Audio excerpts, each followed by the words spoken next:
Monggo para peserta yang masih ada di bawah ataupun mungkin masih ada di belakang segera merapat saja karena ada uruf sesi ketiga akan dinantikan. Insya Allah daurah ketiga yang sesi ketiga ini sampai waktu zuhur. Saat ini sekarang waktu zuhur jam 11.45. Jadi ya mungkin oh ya, berarti sampai jam 11.30 kita masuk ke sesi yang ketiga. Nah, nanti dilanjutkan setelah sholat zuhur dan istirahat, nanti ada kuis ataupun ada gimana Mas? Makan, lama nggak kelihatan tuh. Di sesi itu kita bisa kemana aja? Kemana aja? Antum rumahnya mana tuh? Dari Ustaz Setiawan. Mana?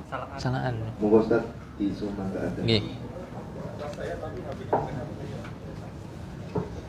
Masih kuat Mas?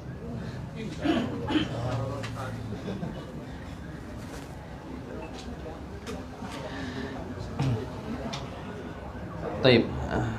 Alhamdulillah wa kafa wassalatu wassalamu ala nabiyil mustafa wa ala alihi wa sahabatihi wa man ihtada bi hudahu amma ba'd.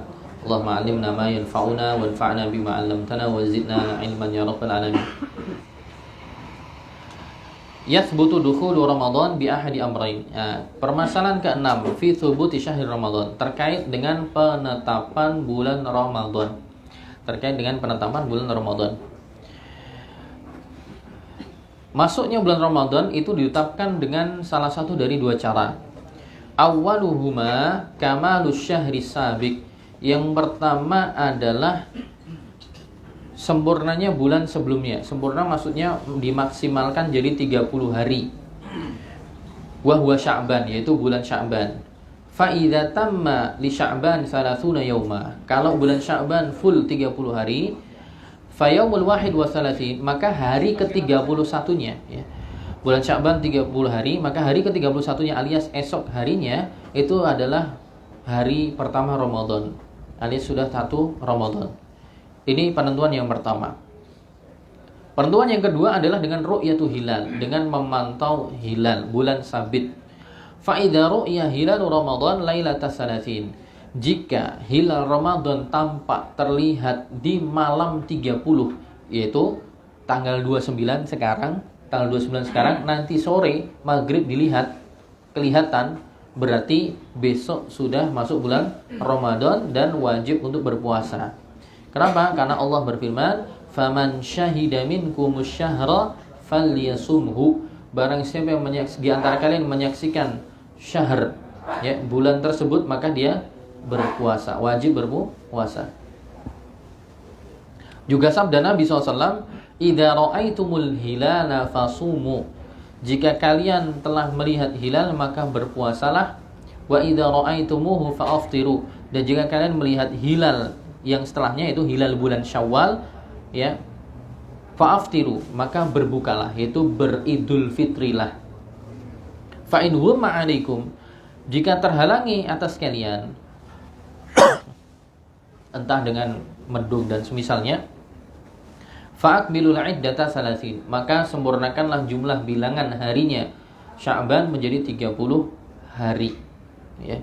Wa yakfi fi thubuti ru'yatihi syahadatu adlin aw adlain, dan cukuplah dalam penetapan atau dalam menetapkan ru'yah hilal tadi, cukup persaksian satu orang yang adil atau dua orang.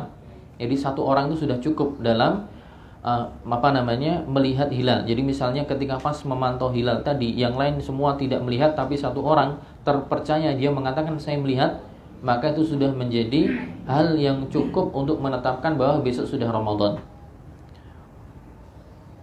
Ajaza Rasulullah SAW syahadat rajulin wahid, karena Nabi SAW dalam prakteknya pernah membolehkan, ya, persaksian satu orang saja dalam melihat hilal Ramadan, sebagaimana disebutkan dalam hadis Abu Dawud dan yang lainnya. Amma ru'yatu Syawal, adapun ru'yah yaitu melihat penampakan bulan Syawal untuk berbuka atau untuk Idul Fitri, maka tidak bisa ditetapkan kecuali harus dengan dua persaksian orang yang adil. Id lam yujiz ar-rasul syahadatal adil wahid fil iftar, karena Nabi, ya, tidak membolehkan persaksian satu orang saja, tapi minimal dua. Jadi untuk masuknya bulan itu boleh satu, keluarnya minimal dua. Nah, teman-teman sekalian, ya, sebagaimana di awal saya sampaikan, inilah pendapat mayoritas ulama, ya, bahwa penentuan awal keluar masuk bulan Ramadan itu dengan ru'yah atau dengan penentuan, ya, akhir penentuan Syawal di Sya'ban di 30 hari, yaitu ketika pihak yang ru'yatul hilal di tanggal 29 tidak melihat, maka digenapkan jadi 30. Berarti hari ke-31-nya Ramadan. Tapi kalau tampak walaupun satu orang saja yang melihat, maka berarti diputuskan besok sudah Ramadan. Dan itu wallahu alam, ya, adalah pendapat yang benar, ya. Bahkan Ibnu Taimiyah menukilkan adanya konsensus ijma bahwa caranya demikian. Tidak ada cara yang lain, yaitu dengan falak dan orang-orang soleh setelah. Ada kita kaum muslimin, saya tidak sebutkan siapa afiliasinya, pihaknya, tapi yang penting ada, ya, teman-teman sudah tahu, ya.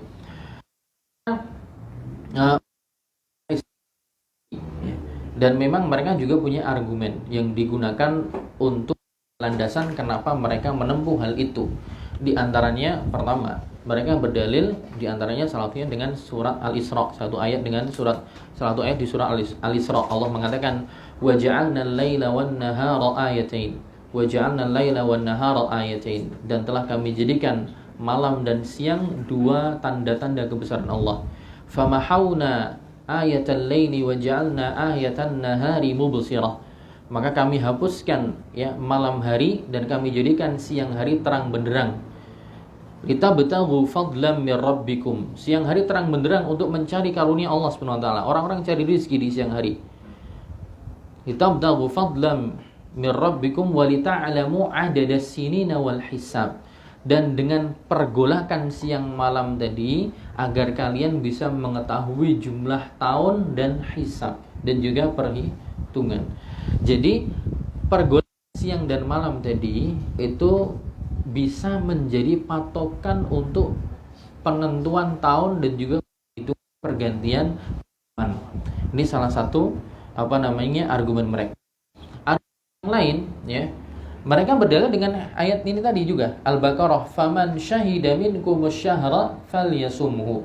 Barang siapa yang menyaksikan bulan, maka berpuasalah dia. Nah, menyaksikan, bersaksi itu tidak harus lihat. Bersaksi itu tidak melihat. Jangan bersaksi Muhammad Rasulullah sudah pernah lihat Nabi? Belum kan? Ya, belum pernah lihat Nabi kan? Tapi jangan bersaksi. Sama juga, hilal itu tidak harus tampak, tapi yang penting wujud, ya. Jadi dalam perhitungan falak kan terkadang misalnya kurang berapa derajat gitu, tapi menurut perhitungan hilal itu sudah ada, namanya wujudul hilal, tapi belum kelihatan. Nah, ketika wujudnya sudah ada walaupun belum kelihatan, itu sudah cukup bagi kita untuk mengatakan kita bersaksi. Karena bersaksi itu nggak harus melihat, yang penting ada. Hilal sudah ada, cuman tidak termungkinkan untuk kelihatan. Jadi ketika keberadaannya itu sebenarnya sudah ada, maka dia harus ada. Kalau tidak ada, maka berarti harus tidak ada. Penjelasannya sama. Kalau keberadaannya sebenarnya memang sudah ada, berarti bulan Ramadan sudah ada. Kalau keberadaannya tadi belum ada, maka bulan Ramadan juga tidak ada. Ya, jadi mereka menyadarkan itu dengan keberadaan adanya hilal, walaupun tidak bisa dilihat. Nah, ini argumen kedua. Argumen ketiga, teman-teman sekalian, mereka juga berdalil dengan hadis. Ya, ada hadis Nabi SAW mengatakan, inna nahnu ummatan ummiyatan, la naktub wa la naqra wa la nahsib. Kami itu adalah umat yang ummi. Ummi itu tidak baca, tidak tulis, tidak menghitung. Asyahru hakadha wa hakadha wa hakadha. Bulan Komariah itu adalah beliau dua kali, hakadha hakadha wa hakadha, yaitu maksudnya 10 kali 3, berarti 30 hari. Wa hakadha wa hakadha wa hakadha, dan kurangi 1 berarti 29. Jadi Nabi mengatakan kami itu adalah umat yang ummi. nggak bisa nulis, nggak baca, juga nggak ngitung. Bulan itu ya begini 3 kali, maksudnya 30 hari. Kalau 30 ya kurangi 1, 29. Nah, dari hadis ini mereka mengambil namanya mafhumul mukhalafah. Mafhumul mukhalafah itu definisinya adalah al-ma'nal maskutul anhul mukhalif lil mantuqi bihi. Itu makna yang didiamkan atau makna yang tersirat yang menyelisihi makna yang tersurat langsung diucapkan secara lisan. Nah, Nabi kan ngomong, kami itu adalah kaum yang ummi, tidak bisa baca, tidak nulis, juga tidak menghitung. Makanya penentuan bulan ya dengan tadi. Nah, sekarang kan realita berbeda. Jenengan kan sudah bisa baca tulis, sudah bisa ngitung, berarti hadis tadi nggak dipakai lagi. Kan sudah bisa baca tulis, bisa ngitung. Nah, kalau sudah bisa baca tulis, bisa ngitung, berarti boleh dong dengan perhitungan. Masuk nggak? Nah, jadi kalau dikasih dalil itu gimana? Masuk akal kan? Ya. Ayatnya tadi gitu, Allah jadikan siang malam sebagai perhitungan, ya kan? Kemudian menyaksikan tuh nggak harus lihat, yang penting ada. Ya. Kemudian apa? Kita sekarang pakai komputer lagi, ya, alat-alat canggih. Ya. Gimana? Berarti jangan ikut mana sekarang? Iya. Itu dalil juga loh. Itu dalil juga. Jadi ada dua hal, ya. Jadi dalil itu jangan sekedar ikut dalil, tapi yang kedua adalah istidlal. Bagaimana cara pendalilan? Jadi saya tidak itu ya pendapat sebagian saudara-saudara kita. Ya, kita mengapresiasi dan kita tidak tidak terlalu vulgar lah, enggak. Cuman kita di sini jelaskan isi ilmiahnya. Jadi pertama, ya ayat tadi surah Al-Isra itu Allah bilang seperti itu tidak secara eksplisit tegas menjelaskan bahwa itu untuk menentukan apa? Untuk menentukan bulan Ramadan. Nah, dalam kaidah fikih, jika ada dalil yang tegas, dalil yang eksplisit ketemu dalil yang implisit, dalil yang sharih ketemu dengan yang tidak sharih, maka apa? Maka dikedepankan yang sharih, dikedepankan yang tegas. Maka yang tegas Nabi ngomong, ya, sumu li ru'yatihi wa aftiru li ru'yatihi. Berpuasalah karena melihat dan berbukalah karena melihat. Dan ini tegas. Dan ketika ini tegas, tidak ada penghapus yang mentarjih atau menasakh, menghapuskan dalil ini, maka status eksistensinya masih berlaku. Jadi nggak boleh status eksistensinya dihilangkan hanya karena sesuatu yang masih ambigu. Karena masih tidak secara tegas menerangkan bahwa perubahan siang dan malam Allah jadikan untuk menentukan tadi. Kemudian yang kedua tadi, nahnu ummatun ummiyah. Nahnu ummatun ummiyah. Kami adalah umat yang tidak bisa baca, tidak bisa nulis dan seterusnya. Nah, lagi-lagi ini namanya tadi dalil namanya mafhum mukhalafah, makna kebalikan. Dan mafhum mukhalafah adalah fil mafhumil mukhalafah dhaifah. Makna yang ditunjukkan dari sistem pendalilan mafhum mukhalafah itu juga lemah menurut para ulama. Karena dia adalah makna tersirat, bukan tersurat gitu loh. Bukan secara tegas lisan Nabi ngomong masalah ini gitu. Sedangkan yang dari lisan Nabi tegas adalah yang mengaitkan puasa itu dikaitkan sebabnya karena melihat gitu. Maka ini juga tidak menjadi lebih kuat untuk menghapuskan hadis yang tegas gitu. Nah, adapun yang bersyahadat tadi itu juga kurang tepat. Kenapa? Karena syahadat yang berkaitan dengan Nabi itu adalah syahadat maksudnya meyakini, keyakinan yang dia syahadat yang maksudnya adalah dengan hati. Membenarkan dengan hati, ya. Bukan syahadat yang maknanya dengan mata yang artinya musyahadah, ru'yah. Maka kurang nyambung gitu. Plus lebih ditegaskan lagi adanya ijma gitu, adanya ijma. Dan ijma ulama, konsensus ulama itu setelah ada ijma kok ada pihak yang menyelisih ijma, maka la yultafat ilaihi ra'yu, maka pendapatnya tidak perlu kita perhatikan alias dicuekin gitu. Kemudian juga ada sisi lain bahwa nanti ada juga sisi dalam tinjauan akidah bahwa kaum muslimin itu diajak untuk berbuka dan berfitri dengan pemerintah. Selagi ya pemerintahnya tadi ngajak perkara yang baik, bukan perkara yang maksiat gitu. Karena ada hadis yang lain Nabi mengatakan as-saumu yauma yasumun wal fitru yauma yuftirun. Puasa itulah ketika masyarakat pada umumnya, maksudnya perintah juga di situ, pemerintah berpuasa dan berbuka adalah ketika mereka juga berbuka, dan itu lebih dekat pada persatuan ya, dan menghilangkan perbedaan dan kemungkinan perpecahan. Nah, jadi wallah alam bisawab, itu yang lebih tepat adalah mengikuti apa yang menjadi pendapat mayoritas, itu lebih selamat. Tapi ya tadi kadang ya kita di tengah masyarakat mendapati hal seperti itu, ya kita cuma bisa hanya masalah ranah diskusi saja. Ada memaksakan pendapat, ya itu nanti justru malah ya bahaya ya. Ya monggo silahkan, kalau sudah dijelaskan kok tetap kekeh dengan pendapat itu, ya monggo, itu haknya panjenengan. Tapi ya konsekuensinya itu, ya ada konsekuensi, ya bisa batal puasanya kalau memang ternyata belum Ramadan dia sudah Ramadan gitu. Dan kemungkinan besar nanti beda. Untuk yang ini beda, karena Profesor Thomas Jamaluddin sudah menyampaikan ya. Profesor Thomas Jamaluddin itu pakar ini falak, kalau ilmu falak dari Kemenak ya. Dan beliau biasanya ngasih prediksi dari perhitungan-perhitungan yang ada itu, oh ini akan sama. Nah, ini terakhir kemarin saya lihat status beliau di Facebook ya, mengatakan kemungkinan untuk tahun ini beda, gitu. Iya, itulah dinamikanya di masyarakatnya. Nih. Tapi jangan ekstrim ya. Biarin aja, tidak apa-apa, itu haknya mereka. Kita tidak bisa memaksakan. Atau mungkin di sini ada yang mantap dengan pendapat yang pertama, ya monggo silakan juga. Kita tidak memaksakan ya, tidak memaksakan. Ya. Ya. Nah, tapi jangan kayak Mas Wiwit ya. Posone ngeri, botone dhisik. Ya. Taib. Kemudian perhatian ya, man ra'a hilala Ramadan wajib 'alaihi an yasum.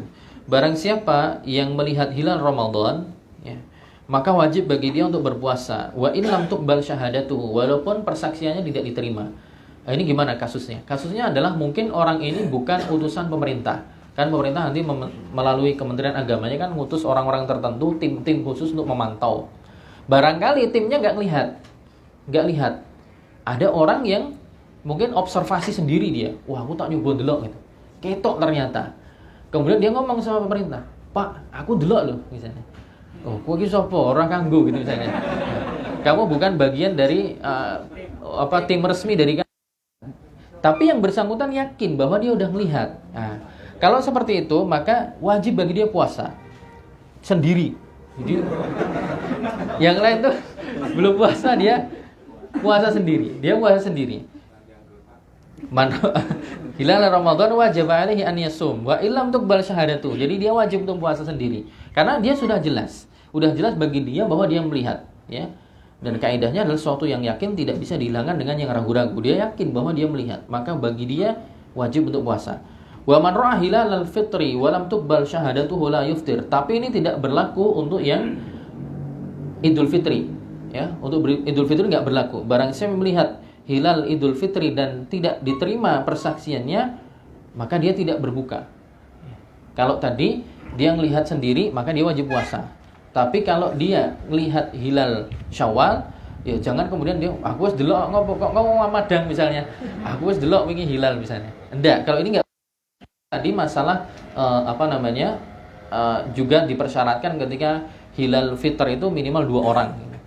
Dan yang bersangkutan juga mungkin bukan resmi dari utusan tim dari pemerintah, maka dia tetap ikut puasa ya, tidak berbuka. Manut nurut dengan arahan ya, selagi itu dalam hal yang ma'ruf. Dalilnya ini, al-saumu yauma tasumun wal fitru yauma tuftiru. Kemudian selanjutnya pembahasan yang ke-7, syarat-syarat puasa, hukum puasa musafir dan orang sakit, orang tua renta, perempuan yang hamil dan perempuan yang menyusui.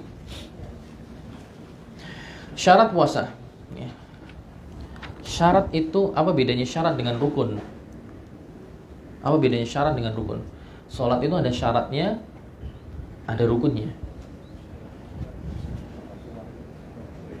Syarat itu sesuatu yang wajib untuk terpenuhi sebelum masuk ke dalam ibadah. Syarat itu adalah sesuatu perkara yang wajib untuk terpenuhi, dilakukan sebelum yang bersangkutan masuk pada ibadah yang akan dikerjakan. Tapi kalau rukun itu adalah sesuatu yang wajib ada dan dikerjakan ketika sudah masuk dalam ibadah itu namanya rukun. Makanya kalau jenengan sholat, syarat sholat itu ya jenengan sudah masuk waktu sholat, menutup aurat, gitu kan, bersih pakaian, tempat dan seterusnya, menghadap kiblat, ya itu semua dilakukan ketika sebelum sholat. Tapi ketika sudah masuk sholat adalah rukun seperti takbiratul ihram, ya, baca al-fatihah, ya, kemudian berdiri tadi, kemudian juga ruku, ya, sujud dan seterusnya, tumakninah dan yang lainnya. Nah ini syarat-syarat puasa, ini hal-hal yang perlu terpenuhi sebelumnya. Ini Sohibul Baitnya itu ada nggak sih ya? Ada. Nggak ada? Ada, kok saya nggak lihat dari tadi tuh. Oh sih. Makanya kok dari tadi kok saya nggak lihat Mas Bebinya kemana? Apa malah pergi beliaunya? Saking sibuknya. Oh iya. G. Yushtaratu fi wujubis shaum 'alal muslimi an yakuna 'aqilan balighan. Dipersyaratkan ya wajibnya puasa atas seorang muslim itu ketika dia berakal dan balik. Ini namanya syartu al-wujub. Itu syarat yang menjadikan seseorang mulai diwajibkan puasa. Jadi seorang mulai diwajibkan puasa itu syaratnya yang pertama adalah ketika dia berakal, ya, dia balik dan tentunya dia muslim, ya.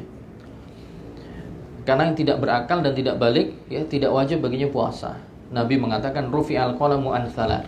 Pena pencatatan amal, ya, maksudnya yang dicatat bagi dia adalah dosanya. Tidak dicatat dosanya, tidak dicatat hukumannya, ya, dosanya bagi 3 orang. Yaitu orang yang gila, al-majnunu hatta yufiq, orang yang gila sampai waras. Wa anin naimi hatta yastaykid, orang yang tidur sampai bangun. Wa anis sobi hatta yahtalim, dan dari anak kecil sampai dia dewasa.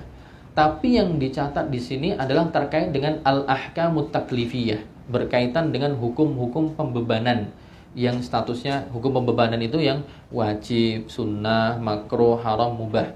Tapi terkait dengan al-ahkamul wad'iyah, hukum-hukum wad'i, kalau dalam usul fikih dibagi gitu. Ada hukum-hukum wad'i, ada hukum-hukum taklif. Hukum wad'i itu adalah hal-hal yang Allah jadikan sebagai sebab atau hal-hal yang Allah jadikan sebagai penghalang terlaksana atau tidaknya sebuah ibadah. Contohnya, hukum wad'i yang berkaitan dengan sholat adalah bergesernya matahari ke barat sebagai sebab sholat zuhur. Ya. Bayangan sebuah benda 2 kali lipatnya itu adalah hukum wad'i masuknya sholat asar. Terbenamnya matahari itulah hukum wad'i berupa sebab masuknya maghrib. Juga haid dan nifas. Haid dan nifas itu adalah hukum wad'i sebagai penghalang seorang untuk tidak bisa haid, tidak bisa sholat atau tawaf atau nyentuh mushaf. Itu namanya hukum-hukum wad'i. Nah, kalau ini tetap berlaku bagi 3 orang ini.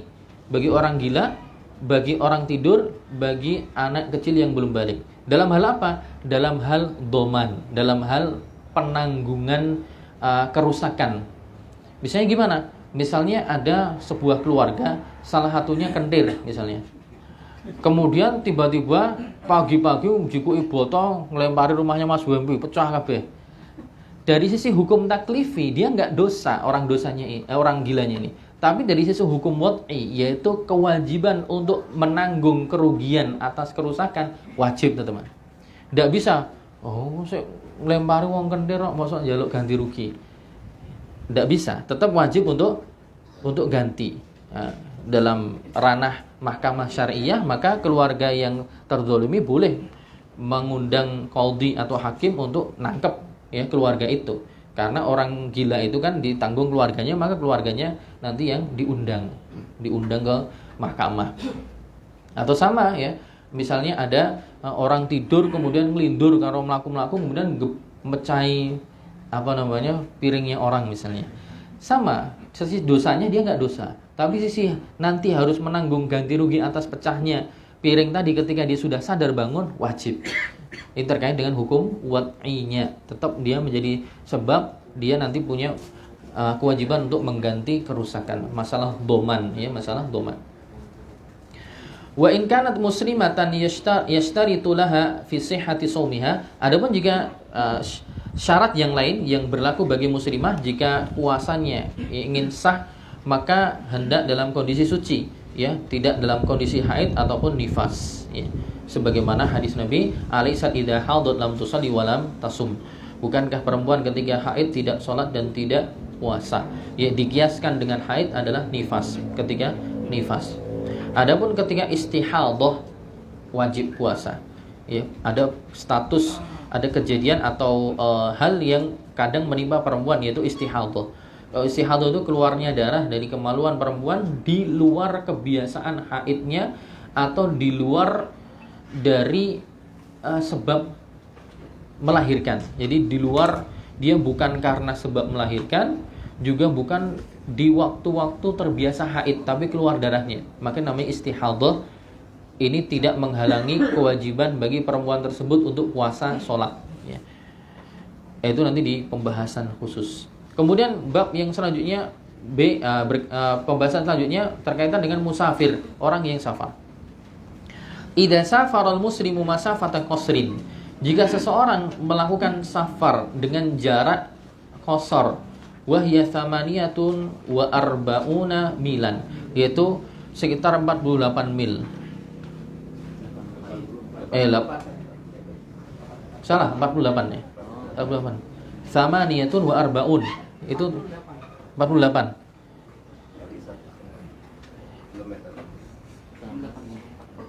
Itu salah itu, translate-nya salah. Thamaniyatun wa arba'un. Ayo belajar bahasa Arab. Thamaniyatun wa arba'un, bukan arba'un wa thamanun. Kalau arba'ah wa thamanun iya 84. Tapi kalau thamaniyah wa arba'un artinya 48.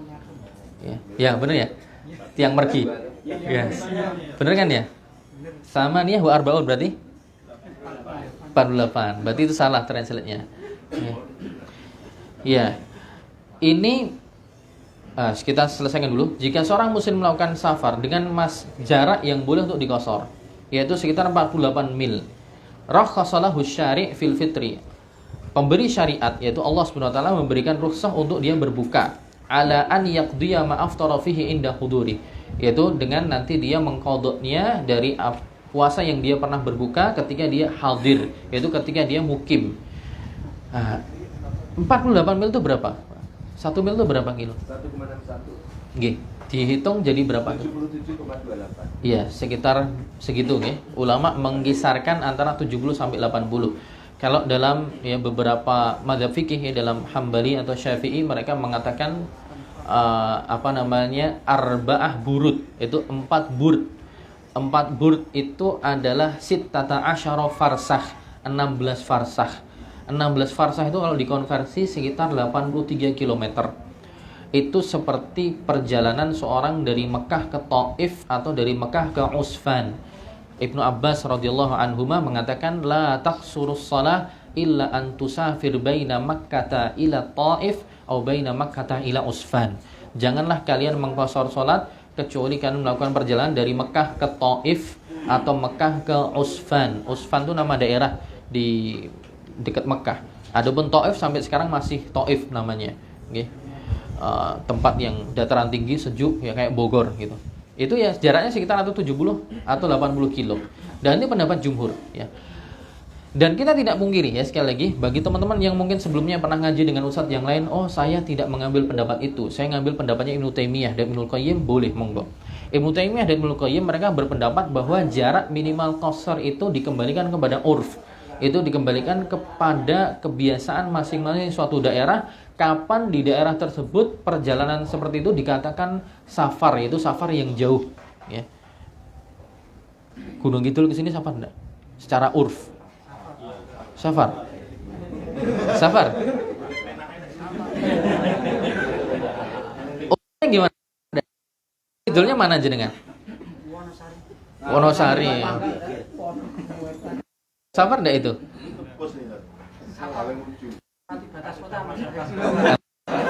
Coy, berarti batas kota ya. Berarti nek sik manggon ning Prambanan mau ke Bayat gimana? Mau di manggon di Prambanan, mau ke Kalasan, mau ke ini. Kalasan kan masih Jogja ya. Maksudnya mau ke Klaten, itu beda daerah tuh. Misalnya cuma Prambanan dibagi dua, Ustaz. Jadi Prambanan ada yang masuk, ada yang masuk. Oh, Klaten, iya. gitu. Iya. Kalau misalnya itu asumsinya adalah Prambanan itu masuk Klaten, maka batas itu kan sudah masuk kalau menurut tadi ini. Ya, tapi saya tidak memaksakan jenengan. Jenengan mau ngambil pendapat itu monggo ya. Karena ada imamnya ya. Yang penting kita itu mengambil pendapat yang sebelumnya ada imamnya. Makanya para ulama mengatakan la taqul laisa laka imam. Jangan ngomong dalam suatu perkara mengeluarkan pendapat baru di mana dalam perkara itu sebelumnya enggak ada imamnya. Jika ada imamnya, jenengan mantap dengan pendapat beliau atau dengan ustadz yang menjelaskan sebelumnya dengan seperti itu monggo. Tapi kalau pendapat jumhur, mereka ya dari pengumpulan dalil-dalil yang ada itu Nabi SAW tidaklah mengkosor ya, karena pembahasan kosor sholat, jamak sholat itu nanti sama kaitannya dengan masalah berbuka dalam puasa, karena ukurannya adalah kapan safar itu dikatakan safar jauh yang dengannya boleh mengkosor sholat. Selagi boleh mengkosor sholat, di situ juga boleh untuk berbuka puasa. Nah, kalau jumhur mengatakan termasuk tadi asar Ibnu Abbas, tadi Ibnu Abbas mengatakan tidak boleh mengkosor sholat kecuali dari Mekah ke Taif. Ya, dari Mekah ke Taif. Mekah ke Taif itu kurang hampir sama dengan Mekah ke Jeddah. Teman-teman saya yang kuliah di Jeddah itu biasanya kalau dari Jeddah mau ke Mekah itu biasanya butuh waktu 40 sampai 50 menitan naik Sabco bus itu yang biasanya kecepatannya di atas 100 ya. Di atas 100 kan di sana jalannya seperti jalan tol semua ya, karena padang pasir kan.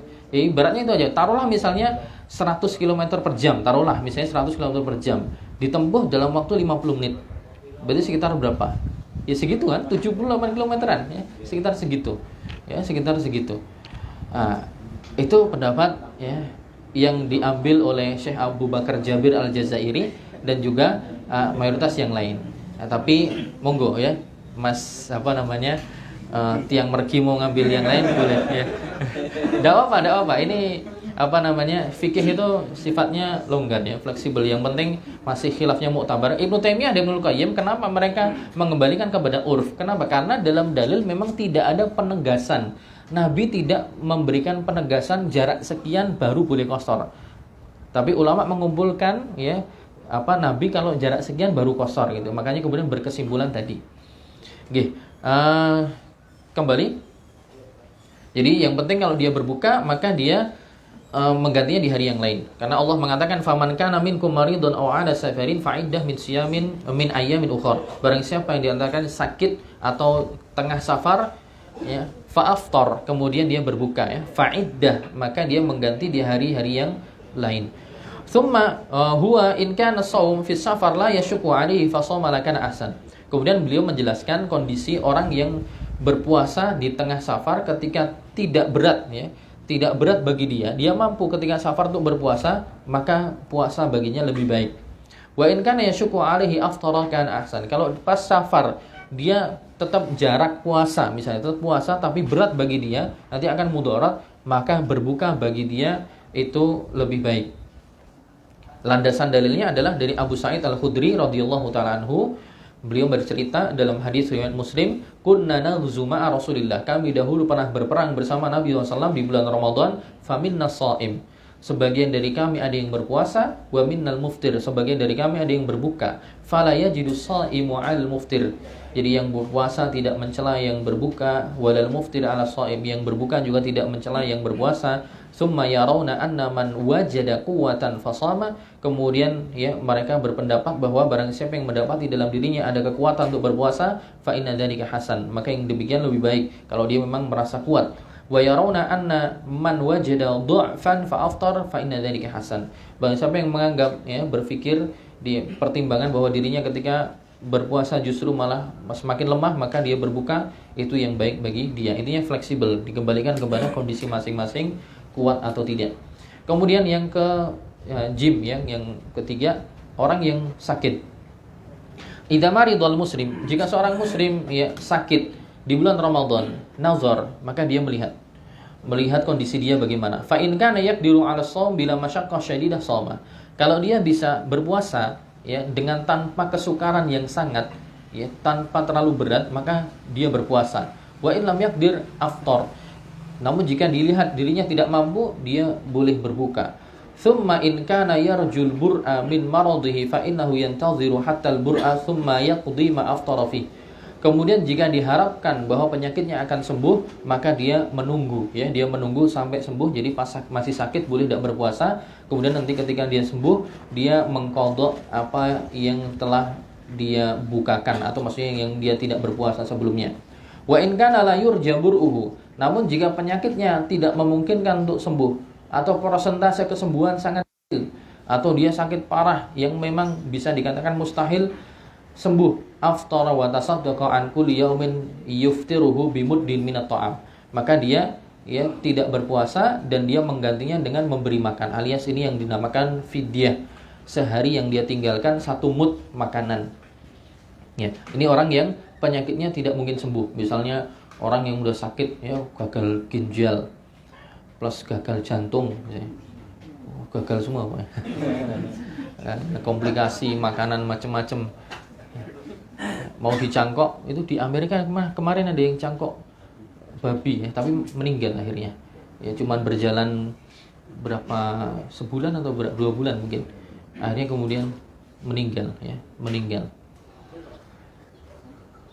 Pernah lihat ya di video cangkok jantung babi diganti jantung babi. Nah, orang-orang yang misalnya seperti ini, penyakitnya parah dan tidak memungkinkan untuk sembuh, ya udah, Allah memberikan kemudahan, Allah memberikan kemudahan, dia tidak puasa tapi nanti mengganti setiap harinya dengan bayar fidyah. Ukurannya pendapat yang diambil oleh Syekh Abu Bakar di sini 1 mud, dan ini pendapat Syafi'iyah. Sebagian yang lain berpendapat 2 mud alias setengah sa'. 1 mud itu adalah 1 takaran tangan penduduk Madinah. Itu namanya 1 mud, 1 mud. 4 kalinya ini namanya sa'. Ukuran 1 sa' itulah ukuran panjenengan membayar zakat fitr. Itu 1 sa' itu berarti 4 mud. Nah, nanti konversinya bisa berbeda-beda karena massa dan volume berat yang ditakar ini bisa beda-beda. Jenengan nakar ini 4 kali beras bulog, itu akan beda dengan raskin dulu, beda dengan yang rojo lele atau apalagi yang basmati yang biasanya sering buka Pak Agus mana Pak Agus. Itu beda ya. Jadi ini sifatnya longgar ya. Ada sisi yang nanti jenengan bisa berhati-hati, ada yang sisi yang bisa dikatakan sudah cukup. Syekh Muhammad bin Shalih Al-Utsaimin mengkonversi 1 sa' itu 4 mud itu, beliau mengatakan kisaran 2,1 kilo. 2,1 kilo. Kemudian saya pernah baca keputusan fatwa di negara Kuwait itu mereka mengkonversinya sekitar 2,75 kilo alias 2,75 kilo, 27,5 ons. Adapun Lajnah Ad-Daimah, Lajnah Ad-Daimah dari lembaga fatwa Saudi, mereka mengatakan 1 sa' itu 3 kg. Dan itu pendapat yang paling aman, pendapat yang paling aman. Di Indonesia biasanya umumnya 2,5 kilo. Dan insya Allah itu sudah masuk. Kalau pengen aman ya monggo ambil yang 2,75 atau yang 3, itu yang lebih aman. Berarti kalau di sini mengatakan sehari yang ditinggalkan itu membayar 1 mud dan 1 takar, jenengan tinggal milih konversi yang mana. Kalau milih konversi yang teramal 3 kilo, berarti 1 mudnya 3 kilo bagi 4. Berarti 7,5 ons, 7,5 ons. Berarti misalnya jenengan punya orang tua atau saudara yang sudah sakit parah misalnya, atau mungkin nanti orang tua yang tidak mau berpuasa, maka fidyahnya 1 mud paling enggak 7,5 ons 7,5 ons per harinya. Tinggal nanti jenengan kalikan dengan total maksimal nanti 1 Ramadannya berapa hari, antara 29 sampai 30 hari. Ai jafnah qamh. Jadi 1 mud makanan itu adalah jafnah qamhin, yaitu segenggam qamh, gandum, 1 genggam. Berdasarkan firman Allah, wa 'alal ladzina yutiqunahu fidyatun ta'amu miskin. Dan orang yang tidak mampu untuk berpuasa, dia bayar fidyah, makanan untuk fakir miskin. Nah, nas ini juga yang menjelaskan menjadi dalil bagi para ulama bahwa itu dibayarkan dalam bentuk makanan. Kenapa? Karena Allah mengatakan ta'amu miskin, ta'am makanan, ya, miskin, dan diberikan pada fakir miskin. Miskin ini adalah lafadz yang mustarak, ya. Miskin itu jika disebutkan sendiri maka masuk di dalamnya fakir. Fakir juga masuk. Tapi kalau disebutkan dua-duanya maka definisi fakir miskin itu berbeda. Mana yang lebih parah antara fakir dan miskin? Fakir atau miskin? Fakir. Kalau fakir sama miskin itu disebutkan bareng dalam satu konteks pembicaraan, itu maknanya beda. Sama kayak iman dan Islam. Iman dan Islam kalau disebutin bareng itu maknanya beda. Iman itu biasanya berkaitan dengan keyakinan, akidah. Islam berkaitan dengan amaliyah. Tapi kalau disebutkan cuma satu doang, maka masing-masing mewakili yang lain. Misalnya Allah mengatakan innad dina indallahil Islam. Sesungguhnya agama di sisi Allah adalah Islam. Apakah maksudnya cuma rukun Islam yang itu? Enggak. Masuk di dalamnya iman juga, akidah-akidahnya. Nah, miskin juga di sini masuk di itu fakir. Bedanya apa sih? Fakir itu adalah disebutkan dalam kitab fikih Muyassar, fakir itu adalah orang yang hanya mendapatkan separuh atau kurang dari kebutuhan yang harus dia penuhi. Orang yang hanya mendapatkan separuh atau kurang dari kebutuhan yang dia akan penuhi. Fulan misalnya harusnya tiap bulan dia butuh 2 juta untuk makan, bayar kontrakan, bayar sekolah. Tapi gaji dia cuman 1 juta atau kurang dari itu, maka dia kategorinya fakir. Ya. Tapi kalau miskin itu agak lebih bagus kondisinya. Dia adalah orang yang mendapatkan penghasilan yang belum mencukupi kebutuhan dia, tapi sudah lebih dari 50%. Jadi dia butuhnya sebulan harusnya 2 juta, dia gaji 1,5. Itu kategorinya miskin, ya. Tapi kalau dia sebutkan satu-satu, maka itu mencakup makna yang lain. Kemudian yang ketiga, asy-syaikhul kabir, orang yang sudah sepuh tua renta. Idza balagal muslimu aw muslimatu sinnan minasyuyukha. Jika seorang muslim atau muslimah telah mencapai umur tua, umur lanjut usia, tidak kuat untuk berpuasa, maka juga sama statusnya dia berbuka dan dia bersedekah setiap harinya sama 1 mud makanan. Berdasarkan perkataan Ibnu Abbas mengatakan rukhsah li syaikhil kabir, diberikan rukhsah bagi orang yang sudah sepuh tua renta, an yut'ima an kulli yaumin miskina, untuk memberi makan setiap hari yang ditinggalkan, ya, 1 orang miskin, dan tidak ada qadha bagi dia. Dan tambahan faedah bahwa pembayaran fidyah itu bisa dalam bentuk makanan mentah, bisa dalam bentuk matang, ya. Bisa dibayarkan tiap hari, bisa dirapel sampai setelah selesai Ramadan. Jadi longgar. Kemudian yang selanjutnya al-hamilu wal murdi'ah, perempuan yang hamil dan perempuan yang menyusui. Bagaimana status dia? Di sini dijawab. Idza kanatil muslimah hamilan, jika seorang perempuan muslimah dalam kondisi hamil, fa khafat ala nafsiha, dan dia khawatir dan takut dengan dirinya. Yang dia takutkan bukan anaknya, tapi dirinya. Ya. Jadi kalau dia puasa takut dia nanti akan pingsan misalnya. Yang dia takutkan dirinya. Au ala ma fi batniha, atau bisa jadi dia kuat sebenarnya puasa, tapi jadi dia memilih nggak puasa karena takut janinnya. Bisa jadi ketika puasa dia kuat, tapi dia takut dengan janinnya karena mungkin kandungannya lemah misalnya. Kalau sampai nggak puasa nanti bisa keguguran misalnya. Itu kemudian aftarat, kemudian dia berbuka. Wa inda zawalil udhri qadat ma aftarathu. Ini status dia bagaimana? Menurut pendapat Syekh Abu Bakar Jabir Al-Jazairi, orang yang seperti ini, ya, dia mengqadha, ya, dia mengqadha ketika uzurnya sudah hilang, maka dia mengqadha apa yang sebelumnya dia berbuka. Wa in kanat musiratan, kalau dia merupakan seorang yang punya kelonggaran rezeki, plus juga dia ditambah kalau bisa bersedekah setiap harinya dengan 1 mud tadi, bayar fidyah juga. Kalau misalnya dia punya kelonggaran, berarti kalau tidak punya berarti cukup dia mengqadha sudah selesai. fayakunu akmalaha wa a'dham ajran. Maka kalau dia lakukan itu, mengqadha plus membayar, maka ini lebih sempurna dan lebih besar ganjarannya. Wa hakadzal hukmu binisbati ilal murdiyah, dan hukumnya juga berlaku sama bagi perempuan yang menyusui anaknya. Jika dia takut atas dirinya ketika menyusui, dirinya akan lemah, kemudian pingsan dan misalnya. Yang dia takutkan dirinya, bukan anaknya. Atau takut atas anaknya. Dirinya bisa jadi dia merasa aman, saya kuat-kuat aja. Cuman kalau saya makannya kurang, nutrisi kurang, maka air susunya tidak mengalir. Yang ditakutkan anaknya. Maka dia kemudian dia tidak berpuasa, ya. Walam tajid man turdi'uhu laha, tidak mendapati perempuan lain yang bisa menyusui anaknya, aulam yaqbal ghairaha. Atau bisa jadi yang lain ada, perempuan yang nyusuin orang lain ada, tapi si perempuan ini enggak mau terima. Ya, karena bisa jadi misalnya kalau anak saya disusui orang lain dan nanti tabiatnya sama kayak dia. Perempuan itu sukanya misuh-misuh, misalnya nanti anak saya disusui dia nanti jadi ikut misuh-misuh. Wa hadzal hukmul mustanbat min qawlihi, inilah hukum yang diambil kesimpulannya dari firman Allah, wa 'alal ladzina yutiqunahu fidyatun ta'amu miskin, dan orang-orang yang tidak mau berpuasa bagi dia untuk membayar fidyah. Ya.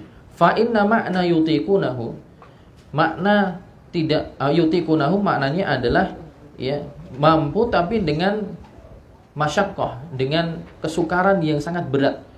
Fa inhum aftaru, kalau mereka kemudian berbuka, maka dia mengqadha dan juga memberi makan seorang miskin. Nah, ini termasuk khilaf nih teman-teman sekalian. Masalah perempuan yang hamil dan menyusui ini sebenarnya dia dianalogikan dengan yang mana? Dia disamakan dengan yang mana?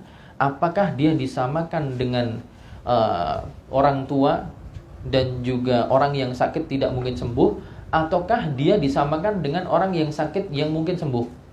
Bagi yang berpendapat bahwa perempuan yang hamil dan menyusui ini disamakan dengan orang yang sakit dan mungkin sembuh, maka ketika orang sakit sembuh kan wajib mengqadha. Sebagaimana perempuan hamil dan menyusui juga ketika sudah enggak hamil lagi, sudah tidak menyusui lagi, ya dia juga wajib mengqadha gitu. Jadi ulama berbeda pendapat. Ada yang mengatakan seperti itu, ada bahkan yang termasuk ini, beliau termasuk berpendapat yang mengqadha plus bayar fidyah.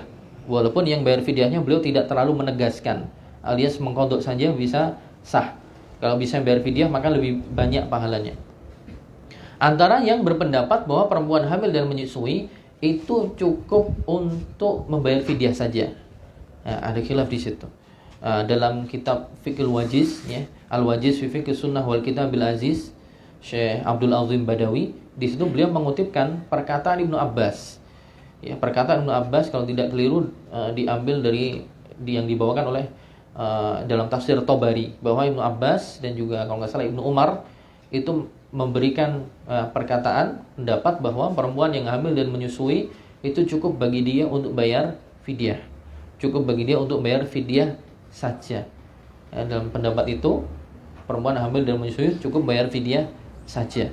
Jadi tidak perlu mengqadha, ya. Tidak perlu mengqadha. Apalagi yang produksinya Masya Allah tiap tahun. Sekarang hamil atau sekarang proses menyusui, nanti bar Syawal positif lagi, besok lahiran lagi, kejar tayang suaminya pokoknya.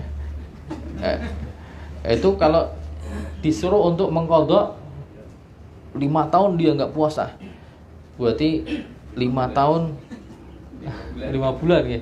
5 bulan kan 30 hari 150 hari berpuasa, kasihan ya. Allah alam bisawab, ya kalau pengen hati-hati maka dia mengqadha plus bayar fidyah. Tapi kalau misalnya merasa tidak mampu dan ternyata juga ada pendapat yang lain yang ikut pendapat Ibnu Abbas tadi atau yang dikutipkan oleh Syekh Abdul Azim dalam kitab Al-Wajiz, cukup membayar fidyah saja, ya kita harapkan semoga itu sudah mencukupkan, ya, juga sudah mencukupi. Kemudian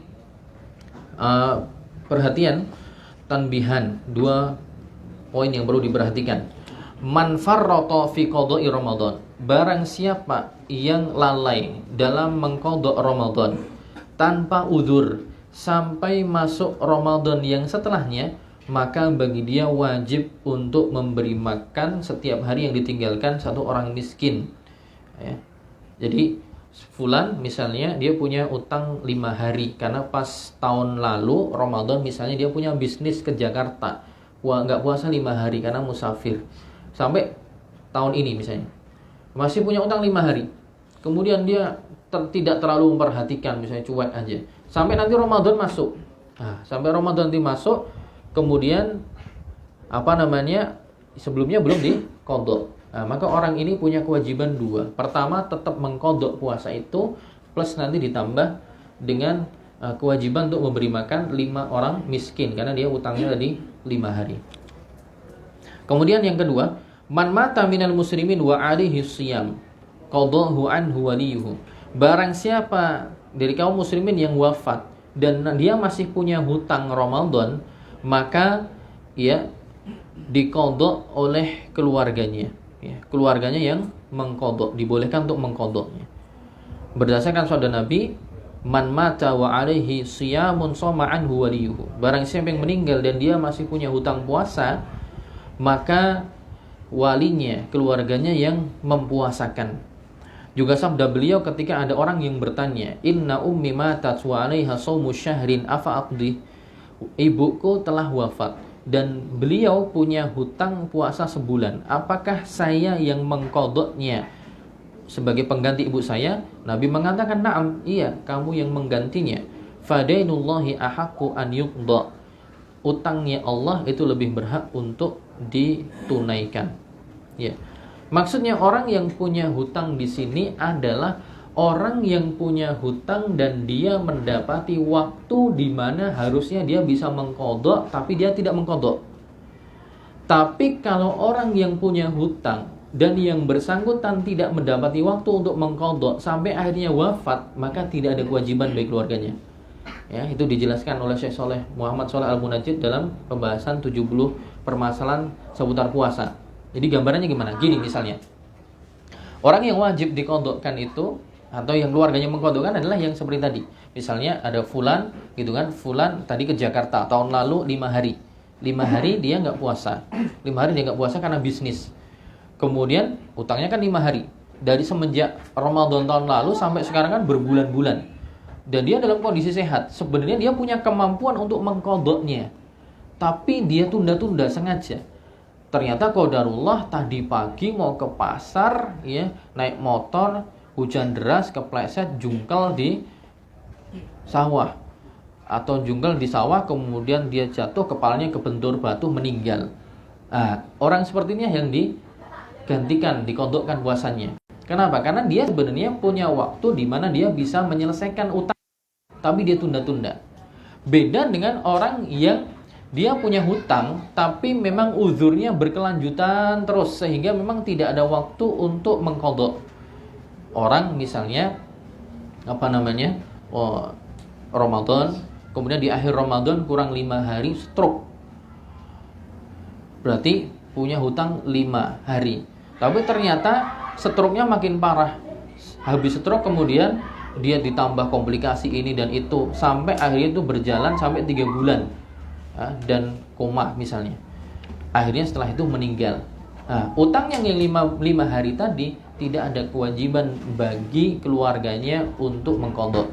Karena yang bersangkutan memang terhalangi dari menunaikan itu di hari yang lain karena memang uzurnya berlanjut terus. Kemudian kita berpindah ke arkanus shaum, rukun-rukun puasa. Masih berapa banyak ya? Itu berapa?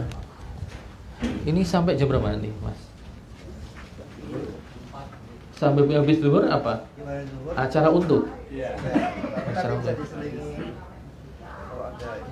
Atau sisanya dibaca sendiri kalau nggak selesai? Iya, enggak apa-apa. Enggak apa ya? Oke. Saya soalnya ba'da zuhur nanti ada ini pelajaran faraid di maba. Jadi nanti kalau lanjut kayaknya enggak. Makanya tadi itu saya pengen datang pagi, tapi qadarullah ada kajian Ahad pagi, jadi lupa saya. Wah, jadi nanti agak telat. Jadi kalau bisa tadi itu jam 7 mulai gitu. Tapi ternyata agak telat. Nggih, sisanya nanti misalnya enggak selesai di waos piyambak nggih. Nggih. Arkanus shaum.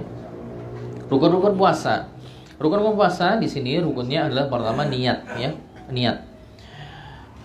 Wahya azmul qalbi, yaitu ketekatan hati untuk berpuasa sebagai bentuk ketundukan untuk melakukan perintah Allah, menunaikan perintah Allah Subhanahu wa taala dan mendekatkan diri kepada Allah.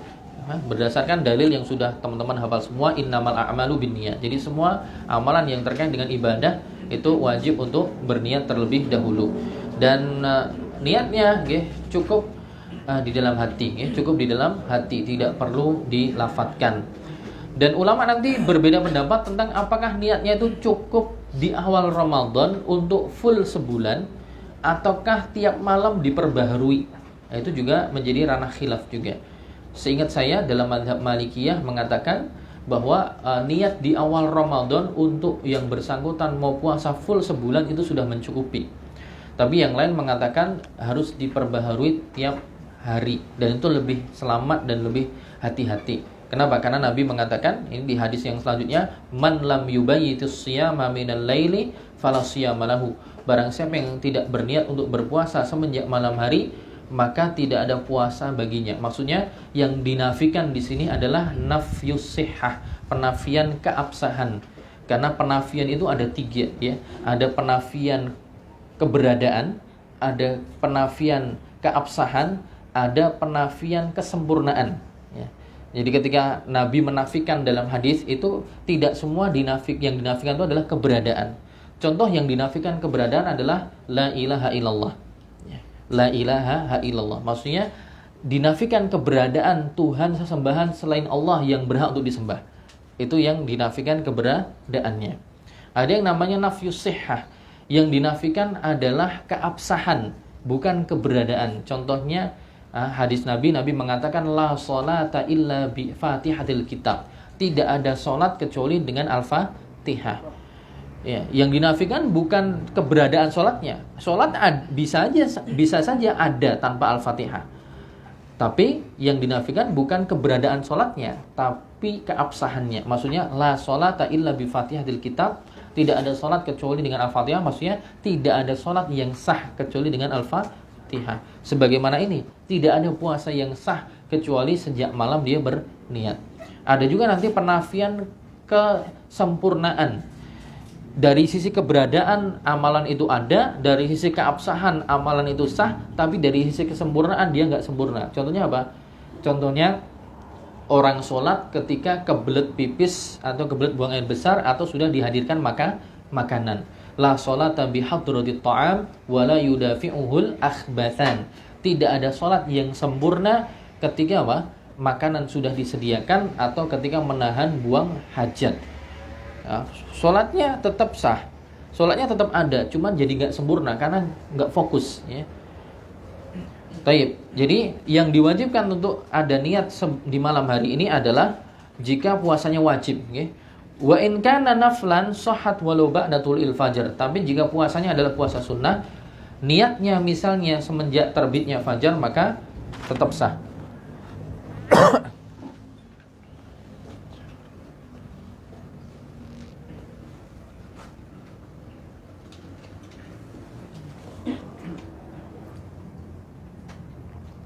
Jadi yang diwajibkan di sini untuk berniat semenjak malam hari, dan malam hari itu semenjak matahari tenggelam sampai mendekati sebelum sahur. Jadi misalnya ada orang tadi malam lupa berniat, lupa terbesit akan berpuasa, tapi dia bangun pas sahur, tinggal 10 menit, kemudian dia berniat itu akan menjadi puasa Ramadannya dia di hari itu, maka itu sudah sah. Jadi harus ada niat-niat. Adapun puasa sunnah maka tidak ada kewajiban harus berniat terlebih dahulu. Berdalil misalnya ada orang yang wa in kana naflan, jika salat puasanya sunnah maka sah-sah saja dia berniat setelah terbitnya fajar atau setelah meningginya matahari. In lam yakun qata'ima syai'an. Yang penting dia belum makan sesuatu, belum mengkonsumsi sesuatu apapun.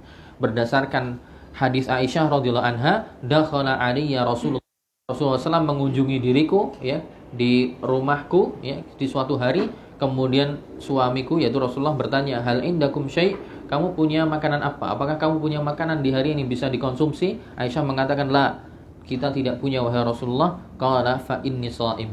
Kalau begitu saya berpuasa. Ya, ini beliau niat berpuasanya. Nah, ini juga apa namanya? Ini juga jadi dalil sebagian orang yang mengatakan apa? Puasa itu niatnya disampaikan. Kenapa? Karena Nabi ngomong ini.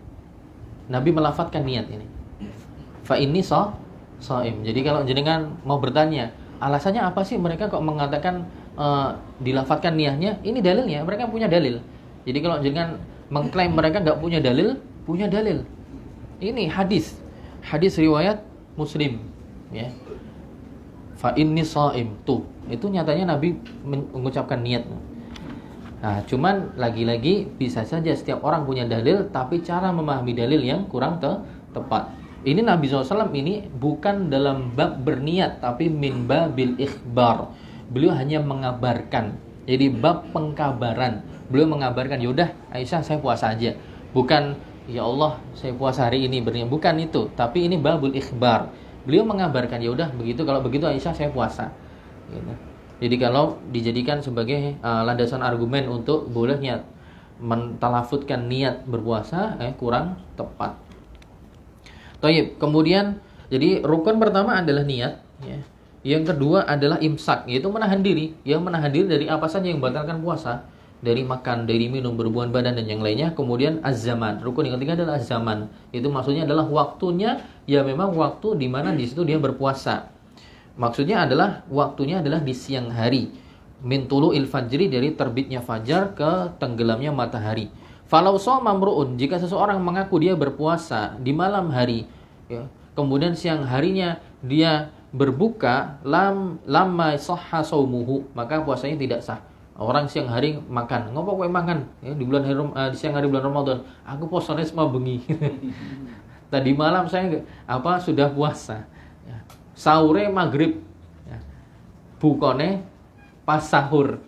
Jadi dia apa namanya, sahurnya pas maghrib, bukanya pas sahur. Jadi siang hari dia tidak menahan diri dari makan dan minum. Jadi rukunnya ada 3, ya. Rukunnya ada 3. Kita berpindah ke berhenti jam berapa, Mas? Ini sudah mau 11:30. Waktu zuhurnya itu 11.45. Waktu zuhur 11.45. Nah, 10 menit lagi. Enggak, maksudnya kan ada persiapan gitu. Gimana, Pribon? Mau toamnya habis. Wis, to'am bahasa Arab, woy. Masya Allah. To'am. Habis dulu apa? Sebelum sesudah aja. Sudah. Terus gimana nih? Lanjut ini? Lanjut aja. Nggih. 35. Nggih. Sauprit ya, cuman berapa menit lagi? Ya. 40. Ya.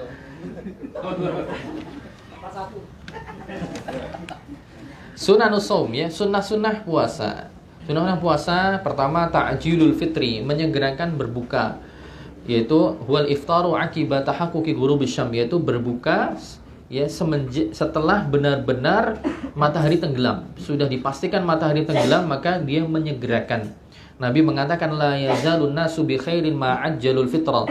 Orang-orang senantiasa dalam kebaikan selagi mereka menyegerakan berbuka. Nah, makanya dalam bahasa Indonesia jadi kebiasaan ya, ta'jilan ya. Jadi ta'jilan dari kata ajjala yu'ajjilu ta'jilan. Artinya menyegerakan. Jadi benar itu ungkapan itu. Iya.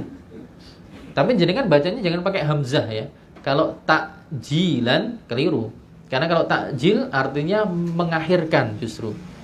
Sunnahnya menyegerakan pakai ain, ta'jilan. Iya. Ta'jilan. Ta'jilan. Ini ta'jilan tuh sunnah itu, ya. Menghidupkan sunnah Nabi itu. Nih. Makanya ajjala yu'ajjilu ta'jilan. Ya, pakai ain, menyegerakan. Ya. Jadi bukan sesuatu yang keliru itu dari sisi bahasa. Iya, dia kemungkinan dulu yang menginisiasi dulu melihat hadis ini, ya, kemudian buat acara ta'jilan. Karena Nabi mengatakan orang-orang senantiasa dalam kebaikan ya ma'ajjalul fitra, selagi mereka menyegerakan berbuka. Dan Anas bin Malik radhiyallahu anhu mengatakan inna Nabi sallallahu lam yakun liyusallil maghrib, bahwasanya Nabi sallallahu tidaklah beliau melakukan salat maghrib hatta yuftir, sampai beliau berbuka terlebih dahulu, walau ala syurbati ma, walaupun hanya dengan satu tegukan air, ya. Nah, kalau dalam pembahasan akidah juga ini ya. Kenapa dianjurkan untuk menyegerakan berbuka? Karena orang-orang Syiah mereka itu mengakhirkan buka. Ya. Tidaklah mereka berbuka kecuali setelah benar-benar bintang itu kelihatan dengan jelas. Ya, jadi mulai mendekati masuk Isya itu baru mereka mengakhirkannya seperti itu. Jadi benar-benar apa? Bintang itu jelas baru mereka berbuka. Nah, ini dari sisi penyelisihan kepada kelompok itu, nah ini ada ranahnya pembahasannya dalam pembahasan akidah juga. Jadi faedahnya begitu. Kemudian kaunul fitri ala rutabin aw tamrin aw ma. Dari sisi makanan yang dikonsumsi itu disebutkan di sini disunahkan untuk mengkonsumsi rutab, yaitu kurma yang segar, ya, atau tamar, kurma yang sudah kering, ya sudah matang kering, atau dengan air. Wa afdalu hadhihi tsalatsa, yang paling afdal tentunya yang disebutkan pertama, yaitu rutab, kurma yang masih segar. Dan yang paling statusnya yang paling di bawah adalah dengan tegukan air. Wa huwal ma. Yustahabbu an yuftira ala witr, dan dianjurkan untuk ketika berbuka dengan jumlah yang witir. Witir itu bukan kemudian 3 mangkok loh. Bukan, maksudnya orang mangkok, orang rampung, dianjurkan witir, kemudian tambah satu lagi. Yustahabbu an yuftir ala witrin. Witir 3, 5 atau 7 berdasarkan perkataan Anas, karena Rasulullah SAW dahulu Rasulullah SAW yuftiru ala rutobah. Dahulu Rasulullah SAW berbuka dengan rutobah, dengan beberapa butir kurma segar sebelum beliau sholat. Kalau beliau tidak ada, maka dengan tamarat, ya, dengan kurma yang kering. Kurma kering itu maksudnya kurma yang normal beredar, ya, dengan berbagai jenisnya, yang mesirnya, yang sukarinya, yang nagal, sayur, ya, dan yang lainnya. Fa in lam takun hasawatin min ma. Kalau misalnya tidak ada, maka beliau mengambil beberapa teguk air, ya, beberapa teguk air putih biasa, ya, air putih biasa. Jadi begitu, ya. Itu anjurannya kalau ada, tentunya. Kalau tidak ada, ya cukup dengan air putih biasa. Oke. Kalau di Indonesia kan gorengan, malah gorengan, ya. Yang afdol makan gorengan dulu, belum.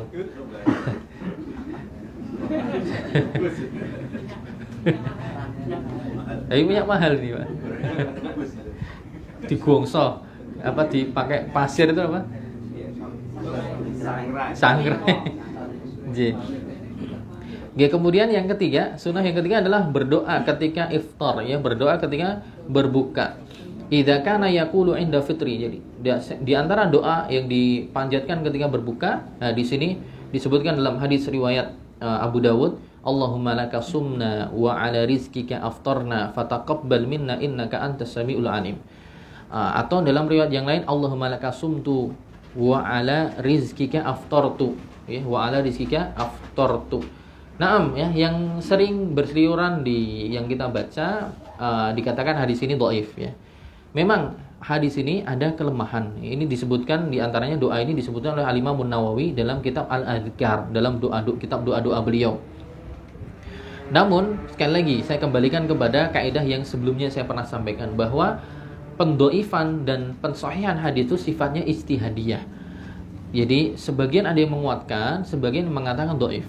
Nah, saya di sini Syekh Abu Bakar mendatangkan hadis ini, dan saya baca beberapa referensi yang lain. Syekh Abdul Qadir Al-Arnaud, ya, Syekh Abdul Qadir Al-Arnaud rahimahullah, itu beliau mengatakan iya, hadis ini dhaif, tapi dia punya syawahid, yaitu punya penguat dari jalur-jalur yang lain, sehingga bisa juga dipraktekkan. Syekh Abdul Qadir Al-Arnaud itu levelnya hampir seperti Syekh Albani, ya. Jadi ada beberapa ulama hadis yang tinggal dulu di bumi Syam, yang di Yordan dan juga di Suriah, itu yang mereka asal rumputnya sama, dari Albania. Ada 3. Yang paling tenar adalah Syekh Muhammad Nasiruddin Al-Albani. Yang dua itu adalah Abdul Qadir Al-Arnaud, dan yang kedua Syuaib Al-Arnaud. Arnold Arnaud banyak biasanya. Syekh Al-Albani dulu juga pernah dipanggil Al-Naud juga. Ya, Abdul Qadir Al-Arnaud dengan Syuaib Al-Arnaud. Syekh Abdul Qadir Al-Arnaud ini pernah kita baca, kita daurahkan buku beliau di Kanji awal-awal dulu. Ingat enggak? Al-Wajiz fi Manhajis Salaf. Ini dulu pernah, ya. Bahasan manhaj salaf ringkas. Itu beliau. Nah, beliau mengatakan hadis ini lemah tapi penguat, ya. Berapa tahun yang lalu itu ya? Masih ingat enggak itu? Bukunya masih ada enggak? Atau harus digilok ya?